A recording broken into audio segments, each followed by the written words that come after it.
बिस्मिल्लाहिर्रहमानिर्रहीम। अस्सलाम वालेकुम स्टूडेंट्स, उम्मीद है कि आप सब खैरियत से होंगे। Welcome back. आज की इस वीडियो में हम पढ़ने जा रहे हैं basics of data communication. Article number 3.3 है ये, चैप्टर नंबर 3 का आर्टिकल नंबर 3.3। चैप्टर नंबर 3 है हमारा, क्लास है 9th और कोर्स है न्यू। ठीक है जी। तो जैसे कि आपको पता है कि लास्ट हमारा लेक्चर जो था वो मैश टोपोलॉजी पे था। तो आज का जो लेक्चर है वो कंपोनेंट्स ऑफ कम्युनिकेशन सिस्टम है, लेकिन उससे पहले एक जो मेन टॉपिक है हमारा आर्टिकल नंबर 3.3 वो है बेसिक्स ऑफ डाटा कम्युनिकेशन। यानी डाटा कम्युनिकेशन होती क्या है पहले तो ये समझते हैं, और उसके बाद फिर हम बात करेंगे इसके कंपोनेंट्स के ऊपर। तो एक डिटेल लेक्चर है और ये इंपॉर्टेंट लॉन्ग क्वेश्चन है, याद रखिएगा। स्टार्ट करते हैं। हमने पढ़ना है सबसे पहले कि डाटा कम्युनिकेशन है क्या। देखें, हमने ये चैप्टर स्टार्ट किया और इसमें पढ़ा नेटवर्क क्या होता है, और नेटवर्क की सारी डिटेल हम पीछे पहले पढ़ चुके हैं। तो नेटवर्क हम क्यों बनाते हैं? ताकि डाटा एक्सचेंज कर सकें। डाटा एक्सचेंज से मुराद है जैसे मेरा और मेरे फ्रेंड का एक नेटवर्क है। मैंने अपने फ्रेंड को कोई मैसेज सेंड किया, उसने मुझे मैसेज सेंड किया। मैसेज में हो सकता है मैंने कोई पिक्चर भेजी हो, कोई वीडियो सेंड की हो, जैसे हम व्हाट्सएप पे करते हैं। तो मैसेजेस को एक्सचेंज हम कर रहे हैं, डाटा एक्सचेंज कर रहे हैं। तो इस प्रोसेस को डाटा कम्युनिकेशन कहते हैं, यानी exchange of data between computers with the help of computer network. यानी कंप्यूटर नेटवर्क के जरिए से, नेटवर्क बना होना चाहिए ना, नेटवर्क नहीं होगा तो मैसेजेस कैसे एक्सचेंज होंगे? This is the fact. तो फिर नेटवर्क बनाकर हम एक दूसरे के साथ मैसेजेस एक्सचेंज करेंगे। इस प्रोसेस को डाटा कम्युनिकेशन कहते हैं कि हम डाटे को कम्युनिकेट कर रहे हैं, यानी डाटे को ट्रांसमिट कर रहे हैं एक जगह से दूसरी जगह, यानी तबादला कर रहे हैं। ये होगी डाटा कम्युनिकेशन की डेफिनेशन। अब आते हैं जो मेन टॉपिक है, जो लॉन्ग क्वेश्चन है हमारा, ध्यान से समझिएगा। नहायत ही आसान है, मुश्किल नहीं है। तो बस इसके अंदर कुछ इंपॉर्टेंट चीज़ें हैं, एक दो पॉइंट्स हैं जो कि बड़े अहम हैं और समझने के हवाले से बड़े इंपॉर्टेंट हैं, वो भी हम देखेंगे। तो आपका कंसंट्रेशन चाहिए मुझे। सबसे पहले तो हम टॉपिक का नाम देखते हैं। देखिए, टॉपिक हमारा यही चल रहा है, आर्टिकल यही है। इसके अंदर अब इसके हम कंपोनेंट्स पढ़ने लगे, यानी कंपोनेंट्स ऑफ कम्युनिकेशन सिस्टम। यानी कम्युनिकेशन सिस्टम जो है, ये जो पूरा कम्युनिकेशन सिस्टम है, जब हम डाटा को कम्युनिकेट करते हैं, ये जो पूरा एक सिस्टम है, इसके कंपोनेंट्स, इसके अज्जा कौन कौन से हैं। तो हमारे पास कौन कौन से कंपोनेंट्स हैं डाटा कम्युनिकेशन के, या कौन कौन से कंपोनेंट्स हैं इस पूरे कम्युनिकेशन सिस्टम के। ये जो हमारी कम्युनिकेशन हो रही है किसी के साथ with the help of computer network, जाहिर सी बात है नेटवर्क के जरिए हम रब्ता कर रहे हैं ना।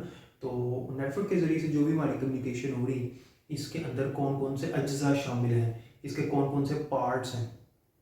तो 5 कंपोनेंट्स होते हैं। There are 5 components of communication system, और इन पांचों में से अगर एक कंपोनेंट भी होगा तो मैसेज सेंड नहीं हो सकता, कम्युनिकेशन पॉसिबल नहीं है अगर ये पांचों में से कोई एक कंपोनेंट भी मिस हुआ। ठीक है, अब आते हैं हम कंपोनेंट्स की तरफ। बड़े आसान है, ध्यान से देख लें। सबसे पहले हमारे पास जो कंपोनेंट है दैट इज सेंडर। सेंडर क्या होता है? सेंडर वो कंप्यूटर जिसने मैसेज सेंड करना है, सिंपल इज दैट। सेंडर को हम सोर्स भी कहते हैं, सोर्स। सेंडर को हम ट्रांसमीटर भी कहते हैं,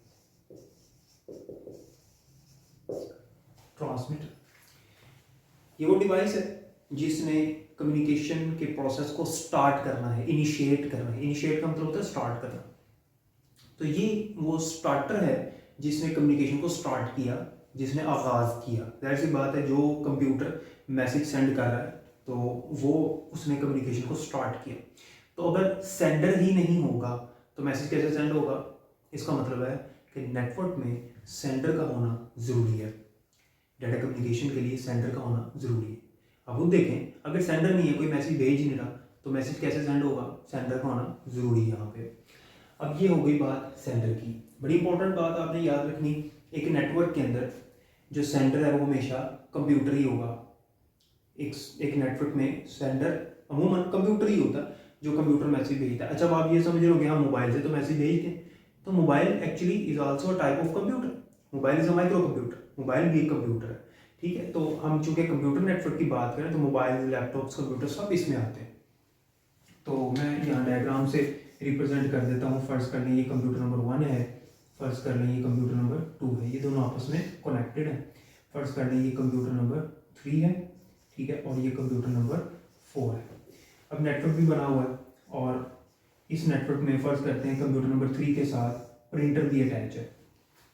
अगर आपको याद हो, हमने जो पीछे लेक्चर पढ़ा था नीड ऑफ अ नेटवर्क, उसमें हमने हार्डवेयर शेयरिंग भी पढ़ी थी। हम नेटवर्क क्यों बनाते हैं? ताकि हम हार्डवेयर भी शेयर कर सकें। ये जो हार्डवेयर लगा हुआ है कंप्यूटर नंबर 3 के साथ, उसको ये लोग भी यूज़ कर सकते हैं क्योंकि इनका आपस में नेटवर्क बना हुआ है। ठीक है, तो अब इस नेटवर्क में कितने डिवाइसेज हैं? चार कंप्यूटर्स हैं और एक प्रिंटर है। प्रिंटर तो डिवाइस है, लेकिन क्या प्रिंटर मैसेज भेज सकता है? नो वे, प्रिंटर कभी भी मैसेज नहीं भेज सकता, प्रिंटर सिर्फ रिसीव करे। तो नेटवर्क में जो सेंडर है वो हमेशा कंप्यूटर ही होता है, अमूमन कंप्यूटर ही होता है। तो कंप्यूटर ही मैसेज सेंड करेगा जिसको भी सेंड करेगा। तो sender usually is a computer in a network. दूसरा कंपोनेंट रिसीवर। ऑब्वियसली अगर रिसीवर नहीं है तो फिर मैसेज रिसीव कौन करेगा? तो रिसीवर का होना भी जरूरी है। सेंडर जिसको मैसेज सेंड कर रहा है वो रिसीवर है, सिंपल इज दैट। जैसे अगर कंप्यूटर नंबर 1 मैसेज सेंड कर रहा है कंप्यूटर 2 को, तो 1 सेंडर है और 2 क्या है? यहाँ पे रिसीवर है। रिसीवर को हम सिंक भी कहते हैं और इसको हम डेस्टिनेशन भी कहते हैं। ठीक है, इसको हम सिंक भी कहते हैं और डेस्टिनेशन भी बोलते हैं। तो रिसीवर जो है वो डिवाइस है जो मैसेज को रिसीव करती है। और याद रखिएगा कि एक नेटवर्क में रिसीवर कंप्यूटर भी हो सकता है और कोई दूसरी डिवाइस भी हो सकती है, लाइक प्रिंटर भी हो सकता है, डिस्क भी हो सकती है, हार्ड डिस्क हो सकती है। लाइक अगर कंप्यूटर नंबर 1 ने प्रिंटर से प्रिंट निकलवाना है तो कंप्यूटर नंबर 1 ने कमांड भेजी कि मुझे प्रिंटर से प्रिंट चाहिए, तो computer number 1 is the sender and the printer is receiver. तो यहाँ पे रिसीवर प्रिंटर भी हो सकता है। तो रिसीवर कोई और डिवाइस भी हो सकती है, लेकिन सेंडर जो है वो अमूमन कंप्यूटर ही हुआ करता है। ये बात आपने ज़हन में रखनी। तो अब अगर देखें रिसीवर ही नहीं है तो डाटा कम्युनिकेशन कैसे पॉसिबल है? कोई ना कोई तो है जिसको सेंडर ने मैसेज भेजा। तो ये भी एक कंपोनेंट है, ये भी एक जुज है डाटा कम्युनिकेशन का। ठीक है, नंबर 3 इज मैसेज। मैसेज क्या होता है?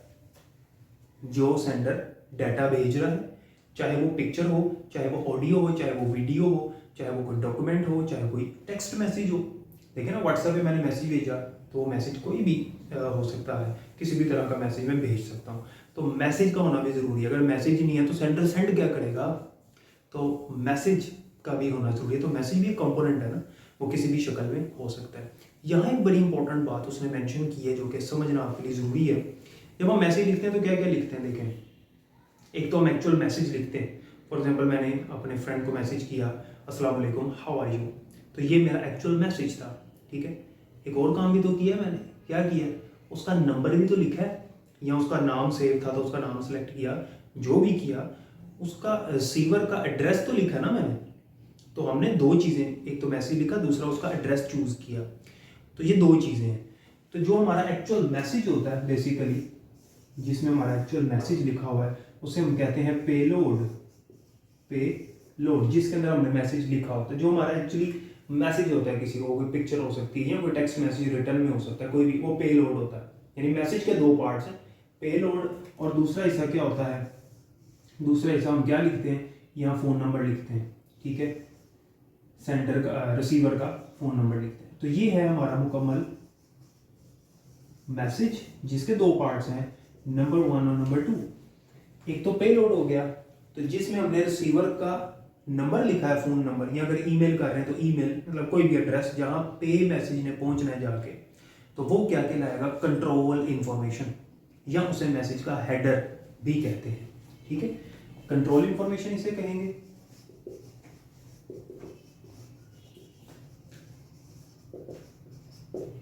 या हेडर, ये याद रखना। ठीक है, और एक बड़ी अहम बात मैं आपको बताऊं, मैंने मैसेज भेजा अपने फ्रेंड को। ठीक है, मैंने सिर्फ क्या लिखा था? मैसेज लिखा था और अपना उसका एड्रेस लिखा था।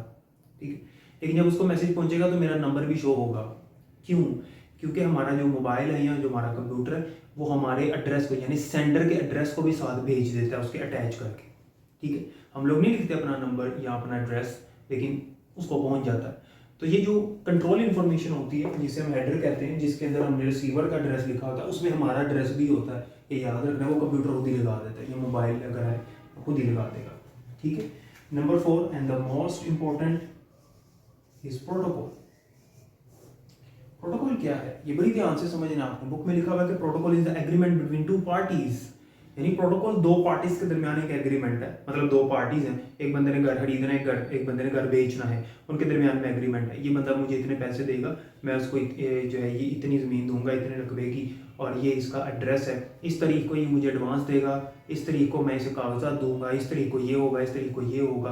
ये सारी चीज़ क्या है, ये बेसिकली इस एग्रीमेंट में क्या हो रहा है, इस एग्रीमेंट में एक तरीकाकार लिखा जा रहा है कि किस तरह से हमारा आपस में लेन देन होगा, किस तरह, ये क्या है, एक तरीकाकार लिखा जा रहा है, एग्रीमेंट है दोनों पार्टीज के दरमियान में। तो प्रोटोकॉल भी यही होता है, सेंडर और रिसीवर के दरमियान में वो तरीकाकार होता है कि मैसेज सेंड कैसे करना है। आपको क्या लगता है कि मैंने मैसेज सेंड किया, जस्ट एक टैप किया, सेंड के बटन के ऊपर क्लिक किया तो मैसेज वहां पहुंच गया, बस इतनी सी बात है? ऐसा नहीं है, दरमियान में बहुत सारे काम होने, जो कि अगला हमारा टॉपिक आएगा उसमें पढ़ाऊंगा, बहुत सारे काम होते हैं, ठीक है। वो तरीकाकार एक होता है मैसेज सेंड करने का, ऐसे ही मैसेज सेंड नहीं होता। दुनिया में हर काम को करने का एक तरीकाकार, मैं लेक्चर दे रहा हूँ, मेरा लेक्चर देने का एक तरीका है, ठीक है। अगर मैं लेक्चर का तरीका फॉलो नहीं करूंगा तो आपको ऐसे लगेगा कि ये पता नहीं क्या बातें कर रहा है हमारे साथ। लेक्चर देने का एक तरीका है, बात करने का एक अलग तरीका है, हर काम को करने का तरीका है। तो इसी तरह से मैसेज भेजने का भी तरीका होता है, ठीक है। उसे हम क्या कहते हैं, प्रोटोकॉल कहते हैं। Protocol basically is a set of rules. Protocol क्या है, ये डेफिनेशन मैं आपको बता रहा हूँ, लिख लें, आसान डेफिनेशन है। Protocol is a set of rules for sending end receiving data in the network. Network में मैसेज सेंड या रिसीव करने के जो असूल होते हैं, उन असूलों को, मतलब तरीकाकार, किस तरीके के मुताबिक मैसेज सेंड होने, उसको हम प्रोटोकॉल कहते हैं। Basically it is a kind of a software, एक छोटा सा सॉफ्टवेयर होता है जो हमारे मोबाइल्स और कंप्यूटर्स में हुआ होता है, जिसके मुताबिक हमारा मैसेज सेंड होता है, ठीक है। हम लोग करते नहीं हैं इसको इंस्टॉल, लेकिन हमारी जो एप्लीकेशंस हैं, मैसेज वाली मैसेंजर्स होते हैं, या हम जिस एप्लीकेशन से मैसेज भेज रहे हैं, या अगर इंटरनेट इस्तेमाल करें तो ये प्रोटोकॉल ऑटोमेटिकली उसके अंदर इंस्टॉल हुए होते हैं, छोटे छोटे प्रोटोकॉल्स होते हैं जो ये काम करते हैं, ठीक है। हम लोगों को अलग से इंस्टॉल करने की जरूरत नहीं पड़ती, लेकिन प्रोटोकॉल का भी होना ज़रूरी है। अगर प्रोटोकॉल नहीं होगा तो मैसेज सेंड किस तरीके के मुताबिक होगा, कोई ना कोई तो तरीका होगा ना जिसके मुताबिक मैसेज सेंड हो रहा है, ठीक है। तो मैसेज सेंड करने का भी एक वे होता है, एक तरीका होता है, एक रूल होता है, उस रूल को हम प्रोटोकॉल कहते हैं। Number 5 and the last one is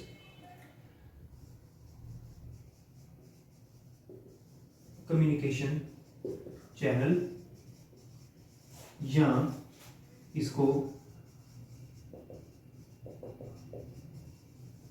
transmission medium भी कहते हैं। कम्युनिकेशन चैनल या ट्रांसमिशन मीडियम, वो पाथ, वो वे जिसके ऊपर से डाटा ट्रैवल होकर एक जगह से दूसरी जगह जाएगा। देखिए, हम किसी से बात करते हैं ना, तो हमारी आवाज़ उस तक पहुंचती है, तो आवाज़ को पहुंचने के लिए भी एक मीडियम की ज़रूरत होती है। आपने फिजिक्स में शायद पढ़ा हो, तो वो मीडियम हवा होती है, एयर। हम चलते हैं, हमें ज़मीन की ज़रूरत है, ज़मीन नहीं होगी तो हम नहीं चल सकते। परिंदे उड़ते हैं, वो हवा उनका मीडियम है। कोई चीज़ ट्रैवल होती है ना, तो उसको मीडियम की ज़रूरत होती है, ठीक है। तो जब मैसेज सेंड करना है तो दरमियान में कोई पाथ, कोई वे होना चाहिए, कोई कम्युनिकेशन मीडिया होना चाहिए। इसे कम्युनिकेशन चैनल भी कहते हैं, मीडियम भी कहते हैं, सिंपल मीडिया भी कहते हैं, मीडिया, ठीक है, मीडियम या मीडिया। और ये याद रखिएगा, कम्युनिकेशन चैनल या कम्युनिकेशन मीडिया दो तरह के ही होते हैं नेटवर्क में, या तो वायर होगी, तार, केबल, या वायरलेस यानी सिग्नल्स, बस ये दो ही। ये एमसीक्यू भी है बड़ा इंपॉर्टेंट कि how many types of communication media in the network. So there are two types of communication media in the network. Number one is wire and number two is wireless. यानी हम कह सकते हैं कि दो तरह के मीडिया होते हैं हमारे पास। Number one is wire and number two is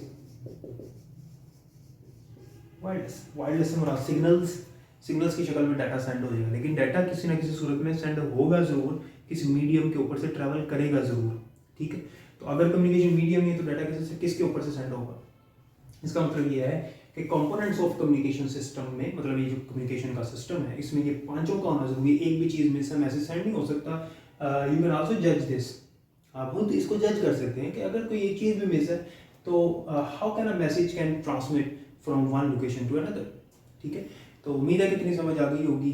अगर कोई क्वेश्चन होगा तो आप कमेंट सेक्शन में पूछ लीजिएगा मुझे। बाकी इंशाल्लाह हम नेक्स्ट लेक्चर में इसके ऊपर डिस्कशन करेंगे, टीसीपी/आईपी प्रोटोकॉल के ऊपर, बड़ा इंपॉर्टेंट टॉपिक है नेक्स्ट लेक्चर में। अपना ख्याल रखिएगा, अल्लाह हाफिज़।